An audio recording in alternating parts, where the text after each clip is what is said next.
सुप्रभात बच्चों। हम लोग आचार्य महावीर प्रसाद द्विवेदी जी द्वारा लिखे गए निबंध महाकवि माँ का प्रभात वर्णन को पढ़ रहे हैं। और इसके पहले के वीडियो में आपने इस निबंध के कई अंश पढ़ लिए हैं। आइए पढ़ते हैं आगे का अंश। तारों का समुदाय देखने में बहुत भला मालूम होता है। यह भी सच है कि भले आदमियों को ना कष्ट देना ही चाहिए और ना उनके स्थान से च्युत ही करना हटाना ही चाहिए। परंतु सूर्य का उदय अंधकार का नाश करने के लिए होता है और तारों की श्रीवृद्धि अंधकार ही की बदौलत है। इसी से लाचार होकर सूर्य को अंधकार के साथ तारों का भी विनाश करना पड़ा। उसे उनको भी जबरदस्ती निकाल बाहर करना पड़ा। बात यह है कि शत्रु की बदौलत जिन लोगों को संपत्ति और प्रभुता प्राप्त होती है उनको भी मार भगाना पड़ता है। शत्रु के साथ ही उनका भी विनाश साधन करना ही पड़ता है। ना करने से भय का कारण बना ही रहता है। राजनीति यही कहती है।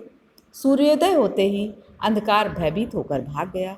भागकर वह कहीं गुहाओं के भीतर और कहीं घरों में कोने और कोठरियों के भीतर जा छिपा, मगर वहाँ भी उसका गुजारा न हुआ। सूर्य यद्यपि बहुत दूर आकाश में था, तथापि उसके प्रबल तेज प्रताप ने छिपे हुए अंधकार को उन जगहों से बाहर निकाला ही नहीं, अपितु उसका सर्वत्र नाश भी कर दिया।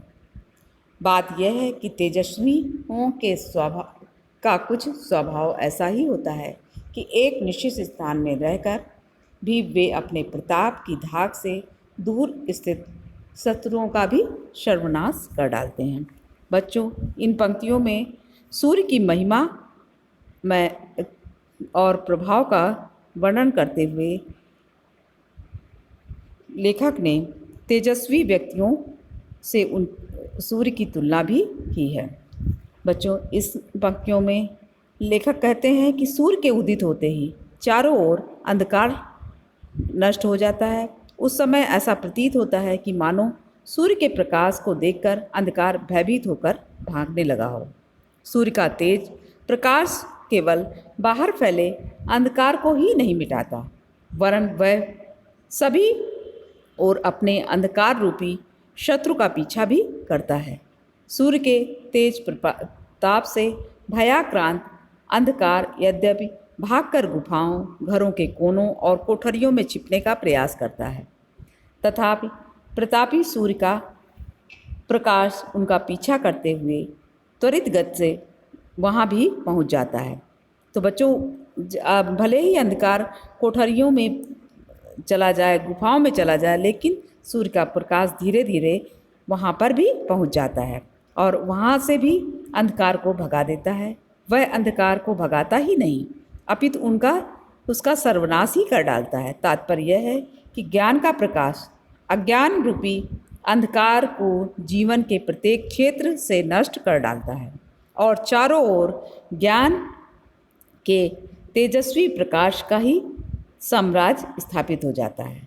सूर्य के प्रकाश की तुलना तेजस्वी व्यक्तियों से करते हुए लेखक कह रहे हैं कि सूर्य आकाश में उदित होकर आकाश के अंधकार को नष्ट ही नहीं करता, वरन दूर स्थित अथवा छिपे हुए अंधकार को भी नष्ट कर डालता है। इसी प्रकार तेजस्वी व्यक्ति भी अपने तेज एवं प्रताप के प्रभाव से अपने आसपास की बुराइयों को न केवल नष्ट कर डालते हैं, वरन वे अपने से दूर स्थित शत्रु रूपी बुराइयों को भी खोज कर उन्हें परास्त करके अपने तेज का परिचय देते हैं। तो बच्चों, ये थी इन पंक्तियों की व्याख्या।